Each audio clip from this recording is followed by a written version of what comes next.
Two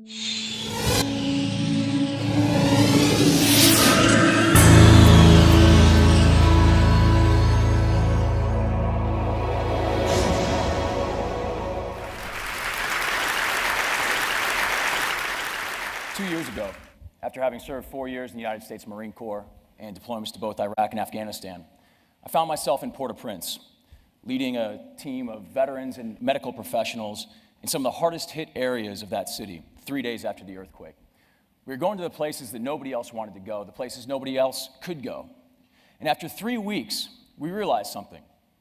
Military veterans are very, very good at disaster response. And coming home, my co-founder and I, we looked at it and we said, there are two problems. The first problem is this inadequate disaster response. It's slow, it's antiquated, it's not using the best technology, and it's not using the best people. The second problem that we became aware of was a very inadequate veteran reintegration, and this is a topic that is front page news right now, as veterans are coming home from Iraq and Afghanistan, and they're struggling to reintegrate into civilian life. And we sat here and we looked at these two problems, and finally we came to a realization. These aren't problems, these are actually solutions. And what do I mean by that? Well, we can use disaster response as an opportunity for service for the veterans coming home. Recent surveys show that 92% of veterans want to continue their service when they take off their uniform. And we can use veterans to improve disaster response. Now, on the surface, this makes a lot of sense. And in 2010, we responded to the tsunami in Chile, the floods in Pakistan. We sent training teams to the Thai-Burma border. But it was earlier this year when one of our original members caused us to shift focus in the organization. This is Clay Hunt. Clay was a Marine with me. We served together in Iraq and Afghanistan. Clay was with us in Port-au-Prince. He was also with us in Chile. Earlier this year, in March, Clay took his own life. This was a tragedy, but it really forced us to refocus what it is that we were doing. You know, Clay didn't kill himself because what happened in Iraq and Afghanistan. Clay killed himself because of what he lost when he came home. He lost purpose, he lost his community, and perhaps most tragically, he lost his self-worth.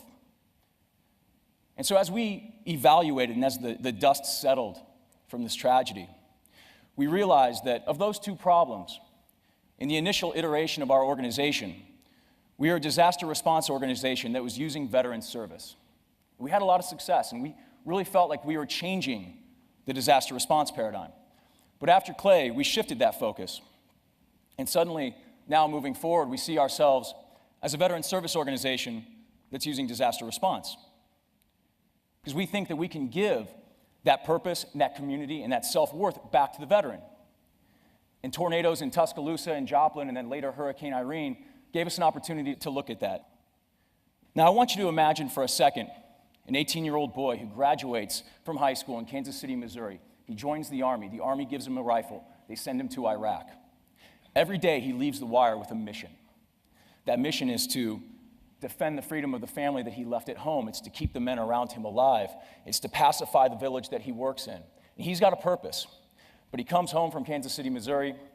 Maybe he goes to college, maybe he's got a job, but he doesn't have that same sense of purpose. You give him a chainsaw, you send him to Joplin, Missouri after a tornado, he regains that. Going back, that same 18-year-old boy graduates from high school in Kansas City, Missouri. He joins the Army gives him a rifle, they send him to Iraq. Every day, he looks into the same sets of eyes around him. He leaves the wire, and he knows that those people have his back. He's slept in the same sand. They've lived together. They've eaten together. They've bled together. He goes home to Kansas City, Missouri. He gets out of the military, takes his uniform off. He doesn't have that community anymore. But you drop 25 of those veterans in Joplin, Missouri, they get that sense of community back. Again, you have an 18-year-old boy who graduates high school in Kansas City.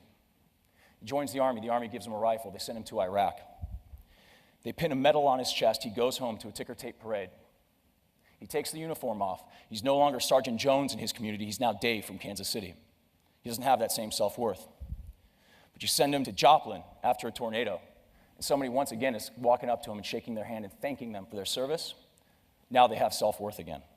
I think it's very important, because right now, somebody needs to step up, and this generation of veterans has the opportunity to do that if they are given the chance.